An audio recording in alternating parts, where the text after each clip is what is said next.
시청자 여러분 안녕하십니까? VOA 모닝 뉴스 시작합니다. 중국이 한국 윤석열 정부의 사드 산불 정책을 유지해야 한다고 주장한 데 대해 미국의 전문가들은 새 한국 정부는 그럴 의무가 없다고 밝혔습니다. 또 중국이 경제 보복을 한다면 미국과 민주진영 국가들이 한국을 도와야 한다고 강조했습니다. 첫 소식 박승혁 기자가 보도합니다. 워싱턴의 민간 연구단체인 우드로 윌슨 센터의 수미 테리 아시아 국장은 한국의 윤석열 정부가 전임 문재인 정부의 사드 산불 정책을 유지해야 한다는 중국 측 주장은 시대착오적이라고 지적했습니다.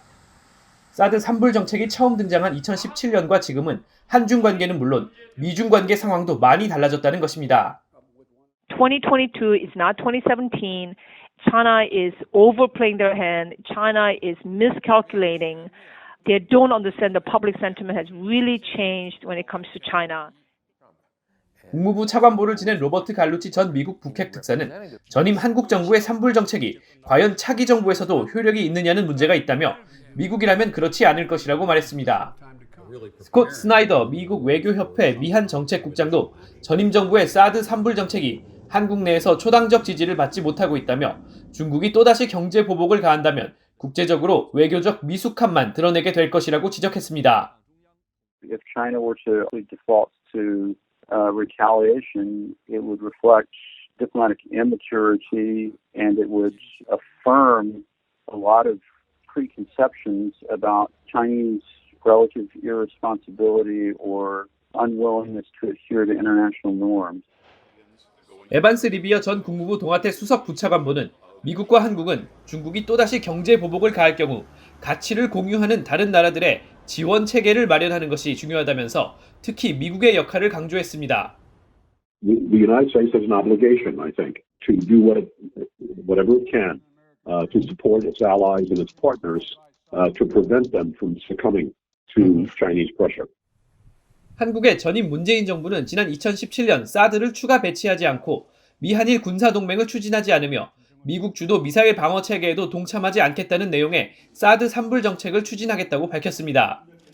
그러나 최근 윤석열 정부의 박진 외교부 장관은 산불 정책은 중국과의 외교 협의가 아니라고 밝혔고 이에 자오리젠 중국 외교부 대변인은 지난달 27일 대외 정책은 연속성이 도리라며 한국 새 정부가 산불 정책을 계승할 것을 주장했습니다. VOA 뉴스 박승혁입니다. 뉴욕 유엔 본부에서 제10차 핵확산 금지 조약 NPT 평가 회의가 개막됐습니다. 미국과 영국, 프랑스는 공동 성명을 통해 북한의 핵과 미사일 개발이 제기하는 위협이 증대되고 있다고 지적했고 한국, 독일 등은 북한에 완전하고 검증 가능하며 돌이킬 수 없는 핵 폐기를 촉구했습니다. 조은정 기자가 보도합니다. 유엔 본부에서 열린 제10차 핵확산 금지 조약 NPT 평가 회의에서 주요 핵확산 위협으로 북한이 지목됐습니다. 미국, 영국, 프랑스는 이를 발표한 공동 장관 성명에서 영내 핵확산 위기들로 이란과 북한을 꼽고 북한의 핵과 미사일 프로그램의 계속된 진전은 공동의 안보에 더 큰 위협을 제기한다는 점을 추가로 주목한다고 밝혔습니다. 이어 우리는 북한이 가진 모든 핵무기에 완전하고 검증 가능하며 돌이킬 수 없는 해체에 전념하고 있다면서 북한의 모든 핵실험과 탄도미사일 기술을 사용한 발사 그리고 관련 활동을 여러 유엔 안보리 결의에 따라 중단할 것을 촉구한다고 밝혔습니다. 연설을 통해 북한과 이란의 핵개발 문제를 정면으로 거론했던 토니 블링컨 미국 국무장관은 이어진 기자회견을 통해서도 주요 핵확산 위협으로 북한과 이란을 지목했습니다. This is a critical moment for the NPT.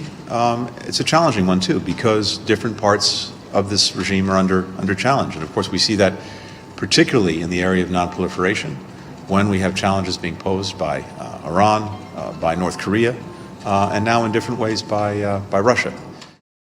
안토니오 구테흐스 유엔 사무총장도 개막 회의에서 국제 핵확산 위기가 높아지고 있으며 중동과 한반도, 우크라이나에 이르기까지 핵 사용을 암시하는 위기가 골마가고 있다고 경고했습니다.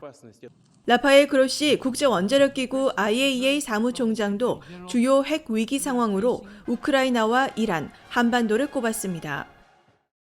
The situation in the Democratic People's Republic of Korea is also of concern, and we hope that the inspectors of the IAEA will be able to return to this country from which they were expelled in 2009. Without that, there will be no trust and there will be no confidence. 일본 총리로서 처음 NPT 평가회의에 참석한 기시다 후미오 총리는 일본은 국제사회와 공조해 북한의 핵과 미사일 문제에 대응할 것이라고 밝혔습니다. 한국 외교부의 함상욱 다자외교조정관은 북한이 올해 전례 없는 빈도로 탄도미사일을 발사했고 7차 핵실험을 준비하고 있다며 NPT 국가들의 강력한 대응을 촉구했습니다. How we address the nuclear challenges by the DPRK at the NPT will not only serve as a message to the DPRK, but will be a litmus test on the viability of the NPT regime itself. 아이슬란드와 노르웨이, 스웨덴, 핀란드 등 북유럽 국가들을 대표해 발언한 덴마크의 제페 코포드 외무장관은 한반도 상황은 영내 평화에 중심적인 역할을 한다며 북한의 계속된 핵과 탄도미사일 개발을 매우 우려한다고 밝혔습니다. 또 독일 외무장관은 북한의 핵무기 프로그램이 NPT에 대한 가장 심각한 위반이라고 지적하고 CBID, 즉 완전하고 검증 가능하며 돌이킬 수 없는 한반도 비핵화를 촉구했습니다. VOA 뉴스 조은정입니다. 북한의 7차 핵실험 가능성이 계속 제기되는 가운데 유엔 주재 중국 대사는 그런 전망을 뒷받침할 확인된 정보를 갖고 있지 않다고 말했습니다. 장준 유엔 주재 중국 대사는 이를 유엔 안보리 8월 의장 자격으로 개최한 기자회견에서 우리는 긴장이 고조되는 것을 보고 있고 이에 따라 매우 주의 깊게 지켜볼 필요가 있다면서도 핵실험과 관련해 확인된 정보는 없다고 말했습니다. 장준 대사는 또 미한 연합군사훈련을 문제 삼으면서 우리는 핵 관련 부분에서 비롯된 긴장을 보고 있지만 한반도의 다른 부분에서 나오는 긴장도 보고 있다면서 이는 영내 특정 국가들이 취한 대립적인 형태, 즉 연합 군사훈련이라고 주장했습니다.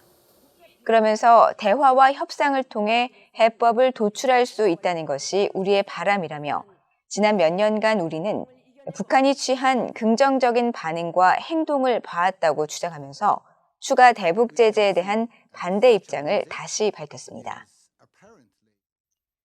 아프리카 서부 국가 베냉 정부가 북한 만수대 창작사에 의뢰해 제작한 대형 동상을 공개했습니다.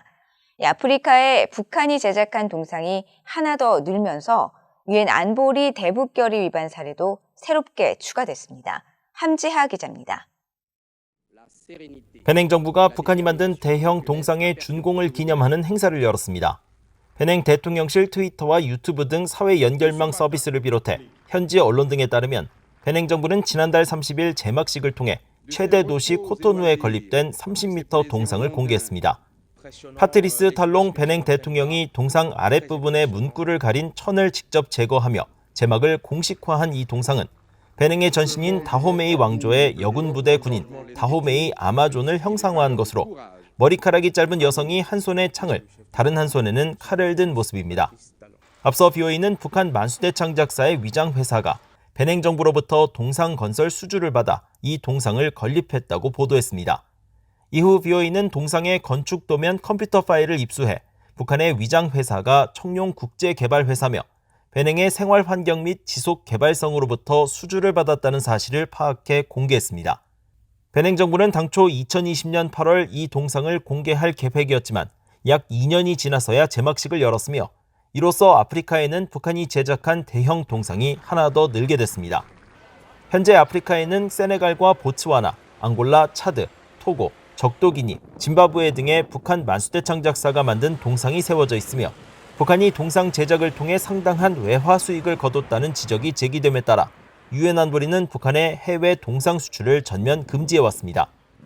안보리는 북한의 핵 미사일 개발 시험에 따라 지난 2016년 결의 2315로 북한이 동상을 수출하지 못하게 했고 이듬해 추가 채택한 결의 2371호에서는 북한 만수대 창작사의 해외 법인인 만수대 해외 프로젝트 그룹을 제재 명단에 올렸습니다. 또 결의 2397호는 해외에 파견된 북한 노동자 송환이 2019년 12월까지 마무리되도록 했는데 이후에도 북한 직원들이 동상 건립을 관리하고 감독해온 것으로 전해졌습니다. 또 안보리는 북한 정권과 연계한 어떤 종류의 사업도 금지하고 있어 이번 동상 제작 과정은 여러 유엔 안보리 결의 조항에 위배됩니다. BOE 뉴스 함재합니다. 북한 가상화폐 계좌에 대한 몰수 소송을 제기한 미국 검찰이 사건과 관련된 새로운 정보를 확인했다고 밝혔습니다. 미국 워싱턴 DC 연방검찰은 지난달 29일 재판부에 제출한 문건에서 새로운 정보에 따라 검찰은 피고 측 자산에 대한 이번 법적 조치와 관련해 공식적이고 직접적인 통지를 받아야 할 추가 청구인 출연 여부를 조사하기 위해 시간이 더 필요한 상황이라고 밝혔습니다. 그러면서 현재 수사 과정에서 피고 측 자산 중 일부와 관련된 추가 정보를 입수했다고 전했습니다. 미국 검찰은 앞서 지난 2020년 3월 북한 해커들의 불법 수익금으로 추정되는 가상화폐 계좌 146개에 대해 민사 몰수 소송을 제기했으며 같은 해 8월 별도의 소송을 통해 추가로 280개의 계좌에 대한 몰수를 추진한 바 있습니다. 2020년 9월 한반도 서해에서 북한군의 총격에 의해 피살된 한국해양수산부 공무원 고 이대준 씨 아들이 새 유엔 북한 인권보고관에게 서한을 보내 북한의 만행을 널리 알려달라고 호소했습니다. 고 이대준 씨의 아들은 2일 엘리자베스 살몬 신임 유엔 북한 인권 특별보고관에게 보낸 서한에서 북한은 사람의 생명을 코로나 바이러스로 취급해 비무장 민간인을 총살하고 시신까지 불태우는 만행을 저질렀다고 비판했습니다. 이어 아버지의 죽음조차 확인하지 못했지만 한국의 전임 문재인 정부는 월북자라는 오명을 씌워 죽음을 정당화시켰다면서 유족 측의 정보 공개 청구 승소 판결에도 문재인 정부는 국민을 상대로 항소로 대응하면서 아버지의 죽음에 대한 진실을 은폐하려 했다고 지적했습니다. 이 씨의 아들은 열악한 북한 인권 상황을 지적하면서 더는 힘없는 생명이 인권을 침해당하고 사실이 왜곡돼 은폐되는 일이 없어야 한다면서 유엔 북한 인권 특별보고관이 유가족의 아픔과 북한의 실태를 국제사회에 널리 알려달라고 호소했습니다. 한국 내 북한 인권단체들이 북한 인권재단의 조속한 출범과 북한 인권의 실질적 개선을 위해 민간 차원의 북한 인권기구를 발족하고 관련 활동을 펼쳐나가겠다고 밝혔습니다. 한국 내 북한 인권단체들은 2일 한국 국회에서 사단법인 북한 인권 발기인 대회를 열고 지난 문재인 정부에서 북한 인권재단의 설립과 출범을 방해하고 당시 여당이었던 더불어민주당이 이사 추천을 거부하면서 북한 인권 활동에 실질적 위축을 가져왔다면서 새 정부에서는 조속한 북한 인권재단 출범이 이루어져야 한다고 강조했습니다. 또 전임 문재인 정부는 국제적 비난을 받는 대북전단 금지법을 강행 처리하고 귀순 의사를 밝힌 탈북어민을 강제 북송하거나 자국민의 서해 피격 공무원의 죽음을 은폐하려 했다면서 민간 차원의 북한 인권재단 출범을 통해 이 같은 문제를 바로잡고 추락한 한국 인권의 국제적 위상도 회복할 것이라고 밝혔습니다.